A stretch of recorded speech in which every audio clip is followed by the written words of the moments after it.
ప్రేక్షకులందరికీ సంక్రాంతి శుభాకాంక్షలు. రీసెంట్గా గ్రామ పంచాయతీ ఎలక్షన్లు తెలంగాణ ప్రభుత్వం సక్సెస్ఫుల్గా నిర్వహించింది. అదే ధీమాతో మున్సిపల్ ఎలక్షన్లను త్వరలో ఈ వారం 10 రోజుల్లో ఈ నెలలోనే నోటిఫికేషన్ విడుదల చేయడానికి కూడా రంగం సిద్ధం చేస్తున్నట్టుగా తెలుస్తూ ఉంది. సో వార్డుకు సంబంధించిన ఓటర్ల జాబితాను కూడా సిద్ధం చేసినట్టు తెలుస్తూ ఉంది. కానీ రాష్ట్ర వ్యాప్తంగా కూడా ఈ ఓటర్ల జాబితాలో కొన్ని అవకతవకలు ఉన్నాయి. సో అక్కడ ఎవరైతే అభ్యర్థులు పోటీ చేస్తున్నారో వార్డు వైజ్ పోటీ చేసే అభ్యర్థులు ఆ లిస్టులో కొంతమంది అడిషనల్గా యాడ్ అయ్యారు. అడిషనల్గా యాడ్ అయిన అభ్యర్థులు అసలు ఎవరు ఆ వార్డుకు సంబంధించిన వాళ్ళు కూడా కాకపోవడంతో చాలామంది కూడా అక్కడ పోటీ చేసే అభ్యర్థులు ఆందోళనలో ఉన్నారు. సో దీనికి సంబంధించిన పూర్తి వివరాలు మన మహబూబ్నగర్ వార్డుకి సంబంధించి మహబూబ్నగర్ మున్సిపాలిటీకి సంబంధించి మన మణికిషోర్ వచ్చిండు. సో మణికిషోర్ దానికి వార్డుకు సంబంధించిన వివరాలు ఒకసారి తెలుసుకునే ప్రయత్నం చేద్దాం. ఇప్పుడు మున్సిపల్ ఎలక్షన్లు జరుగుతూ ఉన్నాయి కదా, చాలా వరకు కూడా రాష్ట్ర వ్యాప్తంగా కూడా చాలా కంప్లైంట్స్ వస్తూ ఉన్నాయి. సో మున్సిపల్ అధికారులు దీనిపైన మొత్తం కూడా డేటా సిద్ధం చేశారు. ప్రీవియస్గా ఉన్న డేటా కంటే ఇప్పుడు కొత్తగా కూడా కొంతమంది యాడ్ అయ్యారు అని చెప్పి చెప్తా ఉన్నారు. సో అది ఎంతవరకు నిజం? మీ వార్డులో కూడా అటువంటి ఏమైనా జరిగినాయి? ప్రతి వార్డులో రాష్ట్ర వ్యాప్తంగా ఉన్న అన్ని వార్డులు ప్రతి జిల్లాలో చూసుకున్నట్టయితే మన ఓట్లు మన వార్డుకి సంబంధించిన ఓట్లు పక్క వార్డుకి కానీ ఆ పక్క వార్డుకి కానీ అట్లా పోవడంతో, అది కాకుండా తెలియని ఓట్లు దాదాపు మహబూబ్ నగర్ మున్సిపల్ పరిధిలో 23వ డివిజన్ చాలా పెద్ద డివిజన్. మా వార్డులో వచ్చేసి మొత్తం 3,900 పైచీలకు ఓట్లు ఉన్నాయి. దానిలో శాసాబుట్ట, న్యూటన్ కొన్ని ఏరియాస్ మీకు మ్యాప్ షేర్ చేసిన సార్, ఓపెన్ చేయండి. చాలా ఓట్లు తెలియని ఓట్లు మా దానిలో యాడ్ కావడం జరిగింది. వాళ్ళు ఎవరో తెలియదు. మాకు ఇచ్చిన బౌండరీ ప్రకారం ఇది మీదేనా? మనది ఇది. మాకు ఇచ్చిన బౌండరీ ప్రకారం ఇంతకుముందు వార్డు ఉన్నప్పుడు ఈ టీచర్స్ కాలనీ మరలు టీచర్స్ కాలనీ మన వార్డు కాదు యాక్చువల్గా. ఈ మరలు ఇంకా పాల్కొండ ఉండే, ఇప్పుడు డివైడ్ అయింది. ఓకే, కాకపోతే ఈ టీచర్స్ కాలనీ యాడ్ చేసారు. క్రిస్టియన్ పల్లి రూపురేఖలు లేకుండా మ్యాప్ క్రియేట్ చేసారు. ఓకే, ఇప్పుడు మా వార్డులో మొత్తం గాను వార్డులు ఇప్పుడు ఈ శాసాబుట్ట మహబూబ్ నగర్ కి శాసాబుట్టకి మధ్యలో నలంద ఆటో స్టాండ్ కూడా ఉంటది. అదొక సపరేట్ వార్డు, డివిజన్ సపరేట్. ఈ శాసాబుట్ట వార్డులోని ఓట్లు 300 పైచీలకు ఓట్లు మా దాంట్లో ఉన్నాయి. ఇప్పుడు మా అభ్యర్థి నిలబడతాడు. 23వ డివిజన్ అభ్యర్థి పోయి శాసాబుట్టల క్యాంపెయినింగ్ చేయాలా, బీకారెడ్డి కాలనీలో క్యాంపెయినింగ్ చేయాలా, మెట్టుగడ్డలో వేయాలా, పద్మావతి కాలనీలో వేయాలా? అంటే మొత్తం కూడా ఓటర్లను మిక్స్ చేసి ఓపెన్ చేయండి, అది కూడా ఓపెన్ చేయండి. మొత్తం ఓటర్లు అందరూ మిక్స్ చేసిరా? చూడండి, ఓపెన్ బ్యాక్.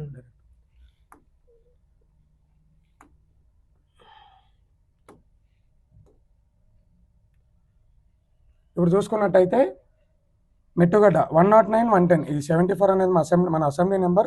109, 110 వచ్చేసి మెట్టుగడ్డకు సంబంధించిన ఈ 3. 109, 110, 111. దీనికి గాను 6, 1, 9, 10, 16 ఓట్లు మెట్టుగడ్డ మా దాంట్లో యాడ్ అయినాయి. టీచర్స్ కాలనీ ఒక 20 పైచీలకు ఉన్నాయి. శాసాబుట్ట దాదాపు 1, 2, 3, 4, 5, 6, 7, 8, 9, 10, 11 పోలింగ్ స్టేషన్ల ఓట్లు మా దాంట్లో 300 పైచీలకి యాడ్ అయ్యాయి. ఇప్పుడు దీన్ని అధికారుల దృష్టికి తీసుకొని ఇప్పుడు యాక్చువల్గా ఎలక్షన్ డిలే కావడం కారణం ఏంటంటే, నోటిఫికేషన్ రాకపోవడం కారణం ఏంటంటే 2 తారీఖు నుంచి 12 తారీఖు వరకు ఇవి ఏవైతే కసరత్తులు ఉన్నాయో అవి చేపట్టి మీరు డేటా మాకు ఇవ్వండి, మేము ఎన్నికలకు పోతాము అని చెప్పి రాష్ట్ర ప్రభుత్వం కోరినందుకు యాక్చువల్లీ ఈ టైం పట్టింది మనకి. నిన్న ఇది అఫీషియల్ గా నిన్న ఇచ్చారు. ఇప్పుడు ఈ లేటెస్ట్ డేటా మున్సిపల్ ఇప్పుడు నిన్న తెచ్చినాం మనం ఇది. ఇప్పుడు అట్లా క్రిస్టియన్ పల్లి, శేషాద్రి నగర్,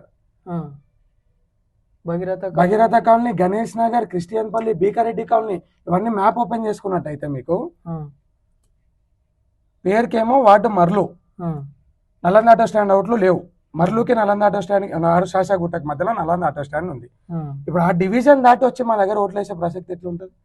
ఇప్పుడు ఇది శాసాబుట్ట, వేరే వార్డులో వచ్చి మీ వార్డులోకి వేయాల్సి వస్తుంది. వేరే వార్డులో వచ్చి మా దాంట్లో వేసారు. ఓకే, అదేదో మిస్టేక్ లో మన దాంట్లో యాడ్ అయినాయి అనుకుందాం, బాగుంది. మన వార్డులో మా ఓట్లు మా వార్డులో లేవు, మీ ఓట్లే లేవు. ఉదాహరణకి నేనున్నా, మా ఇంటి ఓట్లు మా 14-10 సిరీస్ 116, 117, 119 ఆ నెంబర్ ఓటర్ లిస్ట్, ఆ నెంబర్ కూడా లేదు. మర్లు, శాసాబుట్ట, Bhikareddy colony, Mettugadda, Padmavati colony, teachers colony పెద్ద డివిజన్ మాదే, 23వ డివిజన్ మాదే. ఇప్పుడు ఈ మున్సిపల్ కార్పొరేషన్ చేసేది బాగానే ఉంది. చేసేటప్పుడు అధికారుల నిర్లక్ష్యం వల్ల ఈ మ్యాప్ అసలు మనం చూసినట్టయితే ఇట్లా అనిపిస్తుంది. మ్యాప్ అసలు ఏమన్నా మీకు మ్యాప్ ఒక స్క్వేర్ ఒక బౌండరీ అనేదే లేదు మనకి. ఇది వచ్చేసి మనం చూసుకుంటే మన క్రిస్టియన్ ఇది మన పద్మావతి కాలనీ బ్యాక్ సైడ్, ఇది ఇక్కడ Krishna temple Krishna temple back side ఇది. ఇది చూసుకుంటేనేమో క్రిస్టియన్ పల్లి ఎంవిఎస్ కాలేజ్ ఉంది కదా, ఎంవిఎస్ కాలేజ్ పక్కన శాసాపుట్ట న్యూ టౌన్ అంటే ఇంకా శాసాపుట్ట నుంచి నీ స్ట్రైట్ కిందికి వెళ్ళిపోవాలి.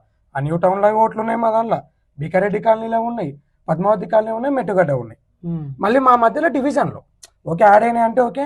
మా ఓట్లు కాకుండా దాదాపు ఎన్ని ఓట్లు అంటే మీరు ఇక్కడ చూసుకున్నట్టయితే సింపుల్గా 1000 నుంచి 1100 ఓట్లు. మీ ఓట్లు తీసేసి వేరే వాళ్ళని యాడ్ చేసి మరి మావి ఎక్కడ పోయినా కూడా ఇప్పటికి తెలియదు. ఇప్పుడు 16 తారీఖు ఇప్పుడు ఎగ్జాంపుల్ 80 ఈ నెంబర్ దీన్ని అధికారుల దృష్టికి మున్సిపల్ కమిషనర్ లెటర్లు రాసి వచ్చినాము. ఆల్రెడీ గవర్నమెంట్ అఫీషియల్ ఏం చెప్పినారంటే ఈ 10 రోజుల వ్యవధిలో ఏమన్నా అక్కడిక్కడ అయినాయి అని చెప్పి కంప్లైంట్ ఇచ్చారు కదా, అవి ఏమన్నా ఉంటే మా దృష్టికి తీసుకురండి, దాన్ని చేంజెస్ చేసి ఎలక్షన్ పోదామన్నారు. సేమ్ దానికి దీనికి చేంజెస్ ఏం చేసారో మరి మాకైతే తెలియదు. 2019 ఎన్నికలు చూస్తే కూడా అప్పుడు కూడా మా దాంట్లో 500-600 ఓట్లు ఉన్నాయి. మీ పేపర్లు ఓపెన్ చేస్తే బ్యాక్ వెళ్ళండి ఒక్కసారి. ఇప్పుడు ఇది ఓటర్ల ఇవి లిస్ట్ 14-8 ఉంది, 1-10 ఉంది, 8- మధ్య 14-10-116 లా 14-8 ఉంది, 11 ఉంది అని 10 అసలు ఏరియా ఇన్లే లేవు. 14-8 ఉంది, 8 కి 10 కి 14-8 కి 11 కి మధ్యలో 9 లేదు, 10 లేదు. అవి ఇక్కడ మాయమైపోయినాయి. మరి ఏ వార్డుకు పోయినాయో ఏందో కమిషనర్ గారు స్పందించి దీనిపైన మనకేమన్నా చెప్తే చెప్పలేము. కానీ ఇప్పుడు ఇదే విధంగా ఎన్నికలకు పోతే ఇప్పుడు ఎగ్జాంపుల్ ఇప్పుడు ఈ అమ్మాయి ఎవరైతే ఉందో శాసాపుట్టనో న్యూ టౌనో ఆటో స్టాండ్ ఉంటది, చూసుకోలేకనో లేకుంటే ఈడికి వచ్చేందుకు అలా మా వార్డు కాదని రాకుండా అట్లా ఎక్కువ మంది రాకుంటే పోలింగ్ కూడా చాలా తక్కువ అవుతుంది, ఎలక్షన్ మొత్తం చాలా ఇబ్బందికరంగా అయిపోతుంది. మీరు ఇట్లా చూసుకున్నట్టయితే ఇప్పుడు ఈయన ఉన్నాడు, ఇది మా కాలనీలో కృష్ణా టెంపుల్ దగ్గర మైడన్ ప్లాజా ఫంక్షన్ హాల్ ఉంటుంది. ఆ ఫంక్షన్ హాల్ అయినా ఇట్లా చాలా 1 కాదు 2 కాదు సంబంధం లేని వార్డులు, సంబంధం లేని ఓట్లు మన దగ్గర ఆడినా 1000 నుంచి 1100 పైసలకు ఉన్నాయి మన దాంట్లో. అది యాక్చువల్గా ఇంతకుముందు మహబూబ్నగర్ అనేది మున్సిపాలిటీకి సంబంధించి ఉండే. సో అక్కడ ఎప్పుడైతే మహబూబ్నగర్ని డివిజన్గా చేశారో టోటల్గా 60 డివిజన్లుగా విభజించడం జరిగింది. సో ఈ డివిజన్లు విభజించిన తర్వాత ఇప్పుడు కొత్తగా కార్పొరేటర్లు వస్తారు.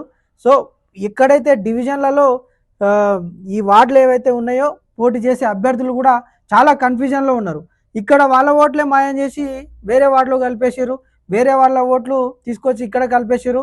సో ఇది అంతా అధికారులకు తెలిసి జరుగుతుందా లేకపోతే తెలియక జరుగుతుందా, లేదంటే ఏదైనా అక్కడ పోటీ చేసే అభ్యర్థులు ఏదైనా మాయాజాలం చేస్తున్నారా మరి ఏందనేది కూడా చాలా వరకు కూడా రాష్ట్ర వ్యాప్తంగా కూడా నాట్ ఓన్లీ మహబూబ్నగర్ తెలంగాణ వ్యాప్తంగా కూడా మన ఉమ్మడి జిల్లాలో కూడా మిగతా జిల్లాలో కూడా చాలా వరకు కూడా కంప్లైంట్స్ వస్తాయి. కాబట్టి అధికారులు దీనిపైన స్పందించి దీనికి సంబంధించిన ఓటర్ జాబితాను ఆ వార్డుకు సంబంధించిన ఏ వార్డులో ఎక్కడ ఉన్నారో వాళ్ళ లిస్టు మొత్తం క్లియర్గా అయ్యాలని చెప్పి మా ఆర్కి మీడియా నుంచి కోరుతా ఉన్నాం. మన మహబూబ్నగర్ ఒకటే కాదు, నాగర్ కర్నూలు, కల్వకుర్తి, కొల్లాపూర్, నిన్న రీసెంట్గా కల్వకుర్తి ఒక అభ్యర్థితో మాట్లాడితే వాళ్ళ వాటిలో కూడా కల్వకుర్తి చాలా చిన్న. అంటే ఇది నాకు తెలిసి ఇప్పుడు అభ్యర్థులు ఏమన్నా పోటీ చేసే అభ్యర్థులు వాళ్ళకి ఫేవర్ గా ఉన్న వాళ్ళని తీసుకొచ్చి దీంట్లో యాడ్ చేసి అభ్యర్థులు అంటే నేను ఏమంటున్నా ఇప్పుడు అభ్యర్థులు చేసిర్రే అనుకుందాం, ఇప్పటికీ మనకి రిజర్వేషన్లే ఖరారు కాలే. రిజర్వేషన్లు ఖరారు కాక ముందుకే బ్యానర్లు ఎక్కి వాళ్ళకి ఫేవర్ గా ఉన్న వాళ్ళని తీసుకొచ్చి దీంట్లో యాడ్ చేసి అభ్యర్థులు అంటే నేను ఏమంటున్నా ఇప్పుడు అభ్యర్థులు చేసిర్రే అనుకుందాం, ఇప్పటికీ మనకి రిజర్వేషన్లే ఖరారు కాలే. రిజర్వేషన్లు ఖరారు కాక ముందుకే బ్యానర్లు ఎవరు పబ్లిసిటీ వాళ్ళు చేసుకుంటున్నారు. ఇప్పటికే ఎలక్షన్ నోటిఫికేషన్ రాలే, అట్లీస్ట్ డేట్ కూడా రాలే, ఇప్పటికే లక్షల ఖర్చు పెడుతున్నారు. అదెంత కాన్ఫిడెంట్ గా ఎట్లా చేస్తున్నారు మరి? ఇప్పుడు నా జనరల్ పోయినసారి జనరల్ వస్తే ఈసారి జనరల్ వస్తుందనా మరి ఏ ఊహతోనే చేస్తారో తెలియదు. మా డివిజన్ అయితే ఇప్పటి లక్షలు ఖర్చు పెట్టారు. మీరు ఒకసారి మా దగ్గరికి వస్తే ప్రతి అధికార పార్టీ చూడండి, ప్రతిపక్ష పార్టీ చూడండి, ఏ పార్టీ ప్రతి వార్డులో ప్రతి గల్లీలో బ్యానర్లు. ఏ ధీమాతోన మరి ఇప్పటి నుంచి ఖర్చు పెడుతున్నారో తెలియదు. ఇది కూడా కమిషనర్ గారు ఒకటి ఇది ఎంక్వైరీ చేయాలా. ఈ కొన్ని యాడ్ ఓట్లు సరే వాళ్ళే మా దాంట్లో యాడ్ అయినాయని మేము అనుకుంటున్నాం, కానీ మరి అది వాస్తవమా లేకుంటే వేరే కొత్త ఓటర్లు ఎవరైనా వచ్చిరా అనేది కూడా మనం చూడాల్సి ఉంది. ఎందుకంటే కొంతమంది యాక్చువల్ ఏంటంటే ఇల్లు ఇప్పుడు గ్రామ పంచాయతీలో మొన్న ఎగ్జాంపుల్ ఒక 4 ఓటు వేసింటారు. ఇప్పుడు ఒక్కొక్కరికి 2 ఓట్లు ఉన్న వాళ్ళు కూడా చాలా మంది ఉన్నారు. అంటే ఇప్పుడు ఆ గ్రామ పంచాయతీలో వచ్చి ఓట్లు వేయవచ్చు. అది అధికార పార్టీ వేసిందా ప్రతిపక్ష పార్టీ వేసిందా నేను చెప్పాను తెలియదు, కానీ ప్రాబ్లం అవుతుంది ఓటింగ్. ఇప్పుడు 3900 ఒక వార్డు ఉన్నాయంటే 60 వార్డులు 18 ఎంత 1,80,000 పైచీలకి అవుతుంది. ఇప్పుడు యాక్చువల్గా ఏమవుతుందంటే ఇప్పుడు ఊర్లలో ఉండేటోళ్ళు ఇప్పుడు ఇక్కడ వచ్చి ఉంటున్నారు కాబట్టి అక్కడ ఓటేసి మళ్ళీ తర్వాత ఇక్కడ కూడా యాక్చువల్లీ ఇది ఎలక్షన్ ముందు పోయేటప్పుడు ఓటర్ల జాబితా రిలీజ్ చేసే ముందు ఏమైనా కరెక్షన్స్ ఏమైనా డిలిటేషన్స్ ఎక్స్ట్రా ఉన్నాయా అవి ఏమన్నా ఉన్నప్పుడు చూసుకోవాలా. అధికారులు చూసుకొని ప్రతి వార్డుకి బిఎల్ఓలు ఉంటారు, ప్రతి వార్డుకి ఎలక్షన్ సంబంధించిన అధికారులు ఉంటారు, ఎలక్షన్ కమిషన్ సంబంధించిన వాళ్ళు ఈ కసరత్తులు చూసుకొని ఏమైనా డిలీట్ చేసేటుంటే డిలీట్ చేయాలా, లేదా ఏమన్నా కరెక్షన్స్ ఉన్నా చేయాలా. ఇప్పుడు ఎగ్జాంపుల్ ఒక ఎంత లేదన్నా 5 సంవత్సరాలు ఒక 100 మంది పెళ్లి చేసుకొని పోయినా కూడా మహిళలు వాళ్ళ ఓట్లు అట్లే ఉన్నాయి, వీళ్ళు వీళ్ళే ఉంటాయి. వాళ్ళు ఏం చేస్తారు అలా తెలివిగా డబల్ ఓట్లు వేస్తారు. డబల్ ఓట్లు కాదు, ఇప్పుడు వాళ్ళ ఎగ్జాంపుల్ మహబూబ్ నగర్ అమ్మాయి కల్వకుర్తో నాగర్ కర్నూలు వెళ్ళిపోయింది. నాగర్ కర్నూలు రేపు పోటీ చేసేట ఆయన వచ్చి ఏం చేస్తాడు, మళ్ళీ కరెక్షన్ ఏడా చేద్దామా అన్నట్టు కొత్త అప్లై చేద్దాం అమ్మా అని చెప్పి ఆధార్ పాస్పోర్ట్ సైజ్ ఫోటో తీసుకొని కొత్తది అప్లై చేస్తాడు. ఆడ ఓటర్ ఐడి ఉంటది, ఈడ ఓటర్ ఐడి ఉంటది. వాస్తవానికి ఎలక్షన్ కమిషన్ సరిగ్గా పనిచేస్తే పాత ఓటర్ ఐడి డిలీట్ చేసి కొత్త ఓటర్ ఐడి ఇవ్వాలా. ఇప్పుడు నేను అట్లా ట్వైస్ రెండు ఓటర్ ఐడీలు ఉన్నవి 100ల పైన చూపిస్తా. ఇక ప్రతిదీ మనం కరెక్షన్ చేయలేం. నేను చూపిస్తానేమో నేను కరెక్షన్ అయితే చేయలేను. అది ఇప్పుడు అంటే ఇప్పుడు అధికారుల దృష్టికి తీసుకొని పోవాలి. అధికారులకు ఆల్రెడీ మున్సిపల్ కమిషనర్ గారికి ఈ ప్రాబ్లం పైన ఒక 10 సార్లు ఇప్పుడు అభ్యర్థులు లెటర్లు ఇచ్చారు. యాక్చువల్లీ ఈ ఇష్యూ ఇప్పటి నుంచి కాదు, చాలా రోజుల నుంచి కూడా ఇలా డబల్ ఓట్లు ఇవన్నీ ఇక్కడ ఓట్ బ్యాంక్ ఉంటుంది, వాళ్ళకి అక్కడ ఊర్లో ఓట్లు ఉంటాయి, ఇక్కడ సిటీలో ఉంటుంది, డబల్ ఓట్లు వేస్తా ఉన్నారు. సో అటువంటి వాళ్ళని దీనిపైన యాక్షన్ తీసుకోవాల్సింది. పెద్ద ఇబ్బంది ఏంటంటే ఇప్పుడు సరే ఒక అబ్బాయో అమ్మాయో 2 ఓట్లతో ఉన్నారు. ఇప్పుడు మహబూబ్ నగర్ కార్పొరేషన్ ఉంటాడు, మహబూబ్ నగర్ జనరల్ రాలే, ఇప్పుడు వాళ్ళ అత్తగారి ఇంటికాన్నో ఎన్నో జనరల్ వచ్చింది, ఆయన ఓసీఓ బీసీఓ ఎస్సీఓ ఎస్టీ ఏదో బిడ్డ ఉంటాడు. ఇక్కడ అవకాశం రాలేదని చెప్పి అక్కడ పోటీ కూడా చేసుకోవచ్చు. 2 ఓటర్ ఐడీలు ఉంటాయి. స్థానికుడు అయితే మీరు కంటెస్ట్ చేయొచ్చు అంటున్నారు. ఇప్పుడు ఇక్కడ రాలేదు, నేనే ఉన్న ఎగ్జాంపుల్, నాకు ఇక్కడ రాలేదు, ఇక్కడ ఏదో రిజర్వేషన్ ఉంది, నాకు అవకాశం లేదు, నాగర్ కర్నూలు పోతా, నాగర్ కర్నూలులో పోటీ చేసుకోవచ్చు. ఇప్పుడు మున్సిపల్ మనం ఏది నామినేషన్ వేసేటప్పుడు కూడా స్థానికుడు అయి ఉండాలా, ఓటర్ ఐడి ఉండాలా. ఆధార్ గురించి అయితే చెప్పొద్దు. ఓటర్ ఐడీలో ఉన్న అడ్రస్ అని నువ్వు ఆధార్ ఎట్లా నువ్వు దాన్ని 30 అంకెలు తిప్పొచ్చు, అట్లా అప్డేట్ చేసుకోవచ్చు. సెల్ఫ్ నువ్వు ఇంట్లో కూర్చొని అప్డేట్ చేసుకోవచ్చు ఆధార్. ఇప్పుడు నీకు 2 ఓటర్ ఐడీలు ఉన్నాయి. ఇప్పుడు నువ్వు ఈ రోజు మహబూబ్ నగర్ లో నీకు రిజర్వేషన్ రాలేదు, నువ్వు ఈ రోజు రాత్రి అప్లోడ్ చేస్తే 2 రోజుల్లో ఆధార్ నాగర్ కర్నూలు అడ్రస్ నీకు ఆధార్ వచ్చేస్తుంది. అంటే ఇప్పుడు దీన్ని ఎట్లా అప్డేట్ చేయాలంటే ఆధార్ నెంబర్ కొడితే వాడు ఎక్కడెక్కడ ఉన్నాయి అన్ని తీసేసి ఒకటే అప్డేట్ చేయాలి. పూర్తి నిర్లక్ష్యం వహిస్తున్నారు మున్సిపల్ సంబంధించిన సిబ్బంది. ఇప్పుడు కొత్తది అప్రూవల్ అడ్రస్ అంటే చేంజ్ అవుతుంటాయి. ఇప్పుడు బిఎల్ఓ ప్రతి ఓటర్ ఐడి కూడా బిఎల్ఓ ఫస్ట్ వెరిఫై చేయాలి. బిఎల్ఓ వెరిఫై చేసిన తర్వాత ఆమె యాక్సెప్ట్ కొడితేనే ఫర్దర్ ప్రొసీజర్ అవుతుంది. ఆమె యాక్సెప్ట్ కొట్టేటప్పుడు ఎగ్జాంపుల్ రవి ఉన్నాడు, రవి కొత్త ఓటర్ ఐడి అప్లై చేసిండు, రవికి ఎగ్జాంపుల్ 30 సంవత్సరాలు ఉన్నాయి అంటే నీకు 12 సంవత్సరాలకి నీకు ఓటర్ ఐడియా లేదా? ఆమె కరెక్ట్ చూసి ఆయనను కరెక్ట్ చూసి అప్రూవల్ కొట్టే ముందు ఇంతకుముందు ఉందా లేదా ఈ క్రాస్ చెక్ చేసుకోకుండా అప్రూవల్ కొట్టుకుంటా పోతే ఒకరొక 2 ఉంటాయి 3 కూడా ఉంటాయి.